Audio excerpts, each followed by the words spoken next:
Everyone. Good evening, good morning. Nishmas.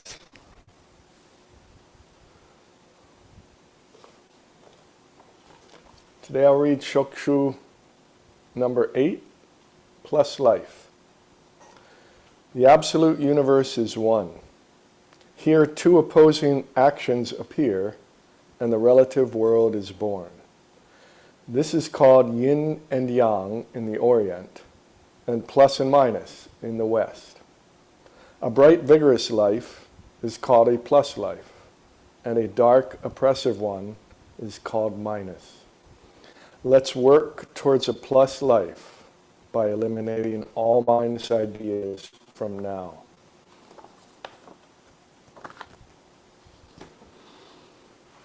Good to see you all. I hope everyone's doing very well.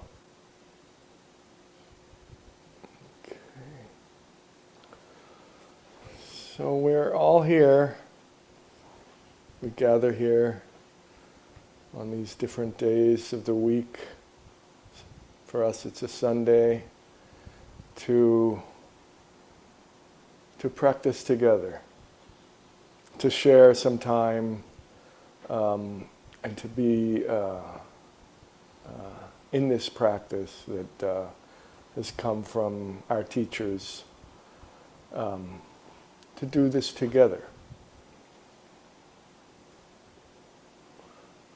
So, why do we do this? Of course, when we do together, it's very helpful to understand that others are going through this practice and this life process as I am. And so it's very useful in that way. You know, in Buddhism, it's one of the Sanghas, is the name for one of the three gems of the training. And when we practice, whether it's alone or together, of course, it's always, I'm always encouraging folks to take what we do here and do it on your own as well, to make it a part of our own lives, just as other things that we do, other routine things. And so, you know, we hear these different ways of talking about this, while I train. Curtis Sensei likes to say that by doing this practice, by sitting,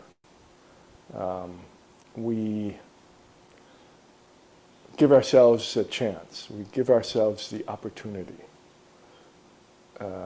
And the opportunity for what?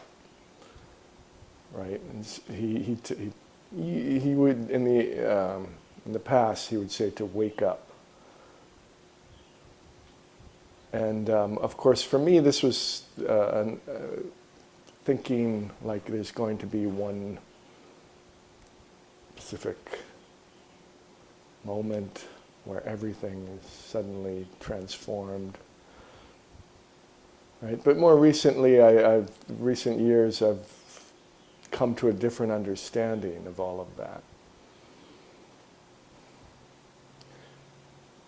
At the same time, we're also being told not to expect anything, not to wish for anything, any kind of specific attainment. So it's interesting to think about this particular part of the training. How do we reconcile these two things, these two aspects? And Curtis Sensei is, of course, not the only one. I don't remember who wrote this, but it was kind of in very kind of everyday terms. I read this years ago. Someone said that in sitting practice, realization is just around the corner. Another way of saying that we give ourselves a chance to open, to fall into something. So how do we reconcile just sitting without looking specifically for anything in particular, as we were talking about a couple weeks ago? And this idea that the opportunity for understanding, for seeing something is there and increased through this practice. It's something I'd like you to think about while we do our sitting today, something I'd like you to sit with, let's put it that way.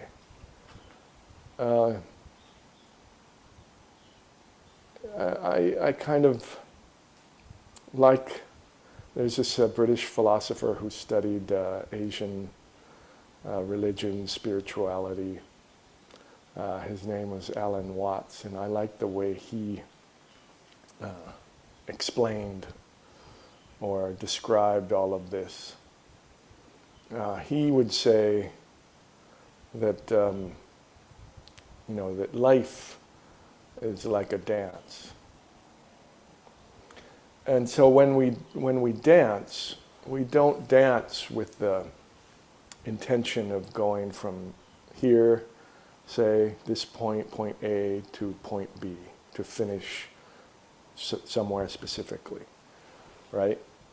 We don't do that when we dance. We dance to dance for the experience of it.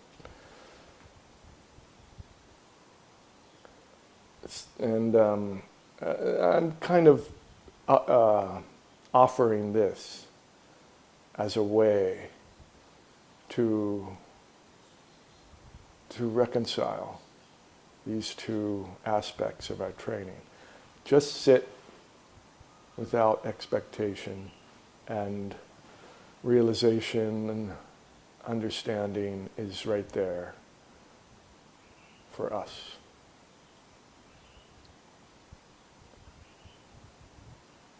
If we approach it this way, as a dance, as something to be experienced, and I would suggest, just as dancing does, as to be celebrated, then the opening is already taking place.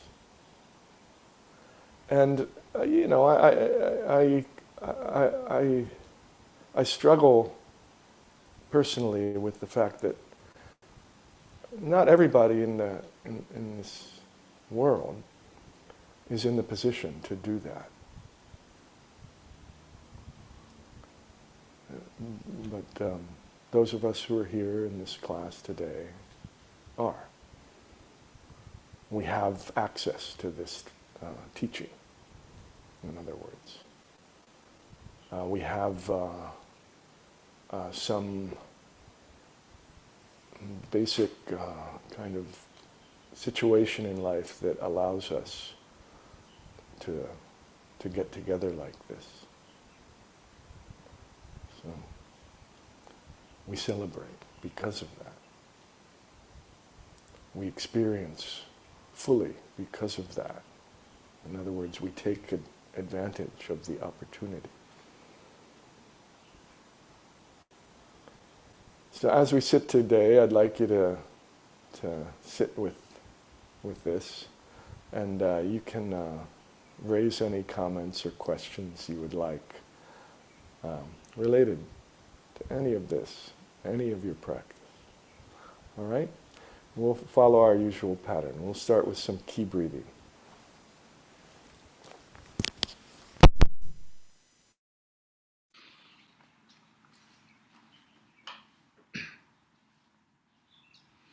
Sitting straight.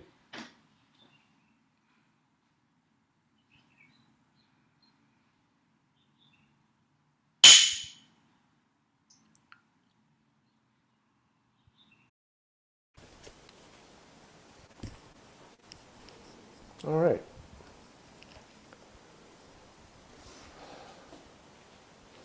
So,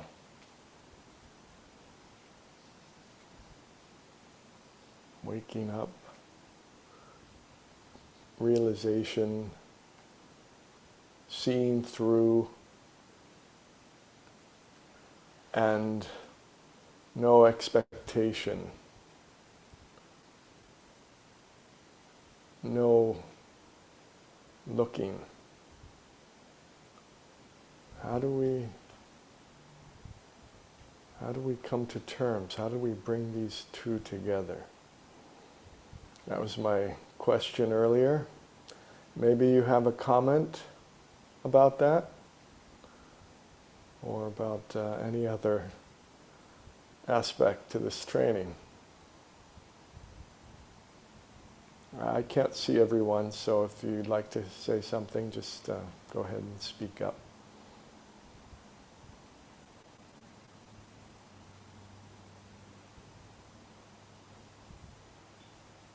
Hello, Sensei. Oh, hi, Vernon. Good to see you. As my experience on getting ready for a house cleaning, um, I noticed that 60 years of not having accumulated things and carrying those things out made a big difference and change after seeing it's all cleared out and not holding on to what we have. And Yeah, and and change is hard to realize when it's actually happened, and it's a good thing once it happens. yeah. Well, I'll provide some background here for everyone that doesn't know what you're referring to.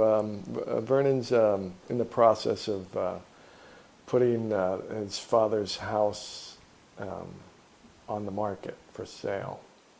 Um, and so, if I hear you correctly, you're saying that there was a lot of stuff in that house, and it's taking a lot of work to clear it out. And yet, once it gets cleared out, um, you're seeing like what a nice place, what a wonderful, what great a space there is, and all of these kind of things. Is that what I'm hearing from you? Yes, the space and the things that um, had my dad had so much extra things that that's related to the house that he's built, and that I didn't know that I could have saved money and just use that as supply for my house as well. So Yeah. Well, so yeah, this is I think a lot of us have experienced in some way this, what you're going through right now, with a relative or a loved one. Um, it's also a really good metaphor, what you're saying, for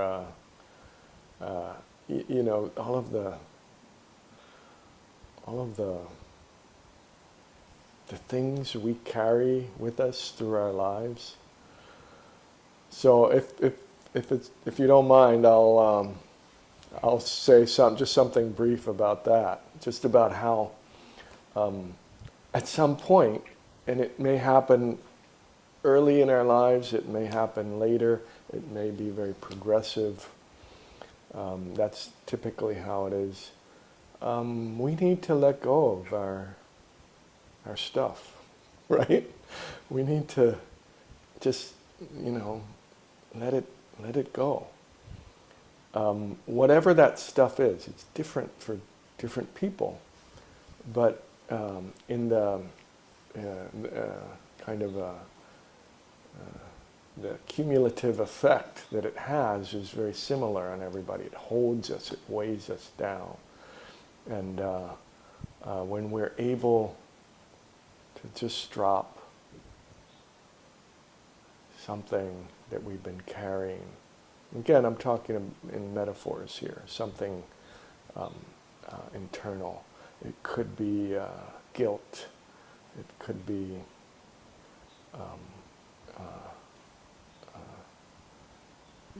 depression, these kind of things. And I'm not saying that this is an easy process at all, but when we're able to let those things go,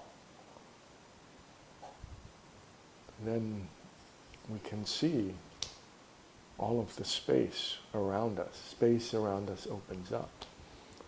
Space within us opens up. Right? And so, yeah, I think you're experiencing that in a different way, but that's very interesting. Thank you. You're welcome.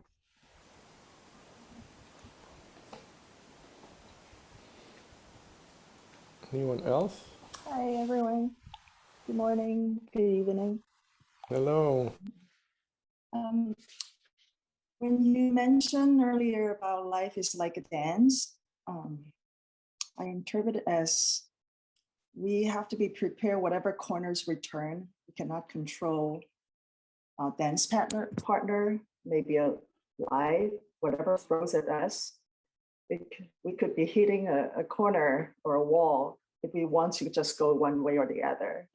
And it kind of reminds me of last week, the lesson that we attended, Shinichi Toei Sensei's class. One thing is just kind of stuck into my mind. When he was practicing with a partner, like punching at him, he said, we have to welcome, we have to help this punch, help this partner, wherever he comes, wherever he goes, we have to help it. I think the challenge to me and to a lot of people is how do we see it as a welcome? How do we see this punch, whatever throws to us in life, as like a dance partner, not as an opponent, not as something we have to resist.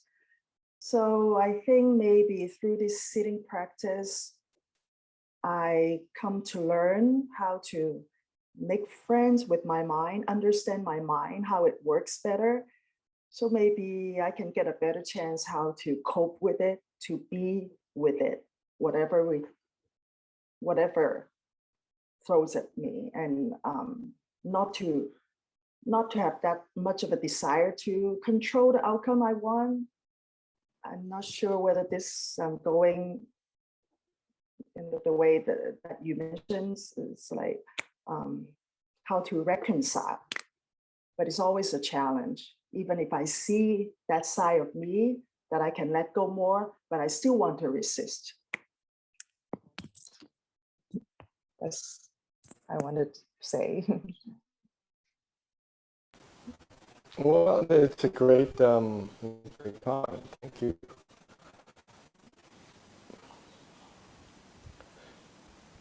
Referring to the last comment and what I said about it,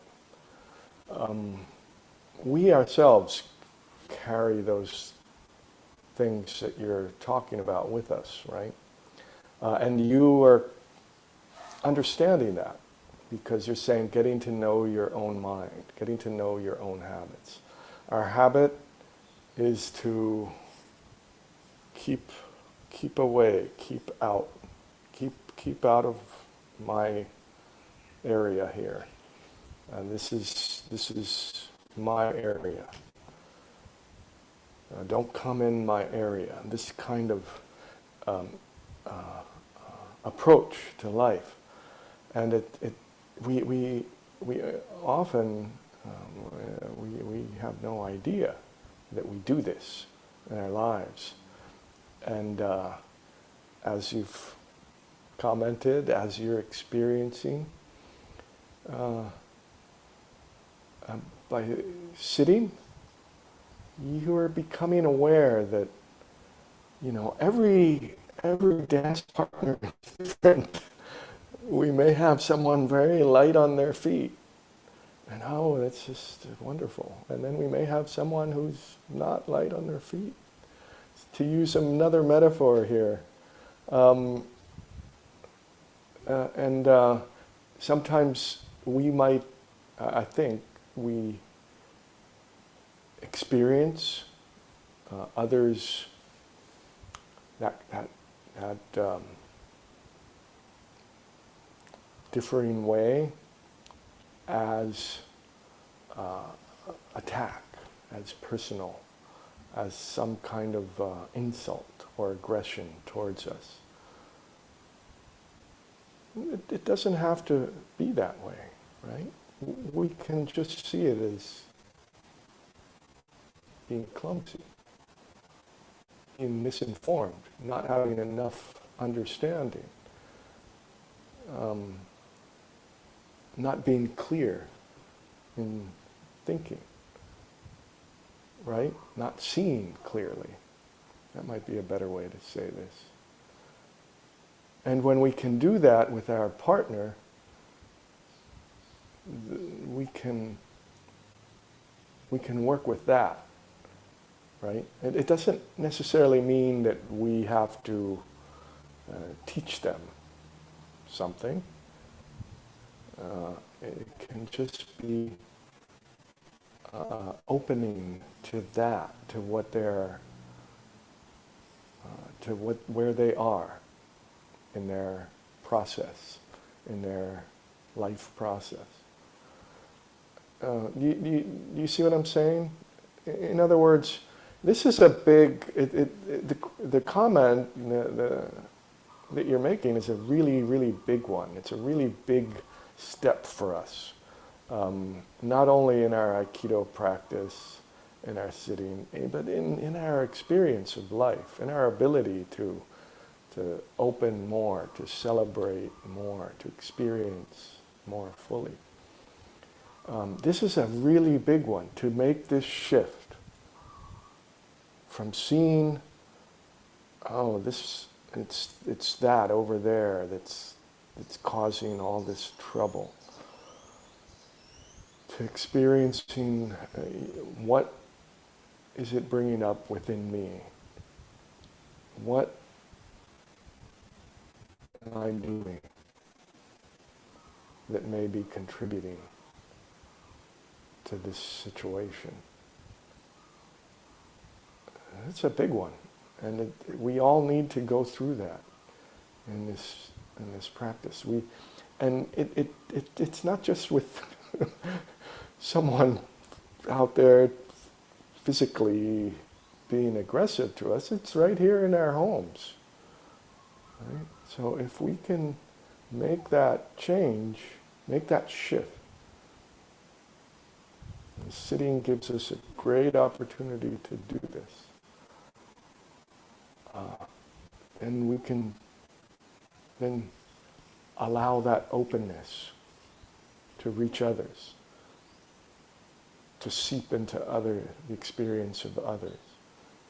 And that is the kind of change that we're talking about in our practice. That is the kind of loving all creation that we're talking about. And sometimes we're in a hurry. I don't want to be attacked. I don't want to see it as an attack. But that is part of the dance too. To realize that, I'm not quite seeing this clearly yet. I'm not quite getting this aspect. I'm still working on this. That's part of the dance, right? Not just how do I not feel attacked, but to realize that I am opening as I ask this, as I experience this. I open in my own way. Hope that helps. Thank you. Thank you very much for that, that comment, that question. Oh, let's see, we've gone a little over here. I got a little worked up there with that one. But thank you. Thank you for your, both of you for your comments. And thank you all for spending this time together. I'll see you all very soon. Domo arigatou gozaimashita. Aloha.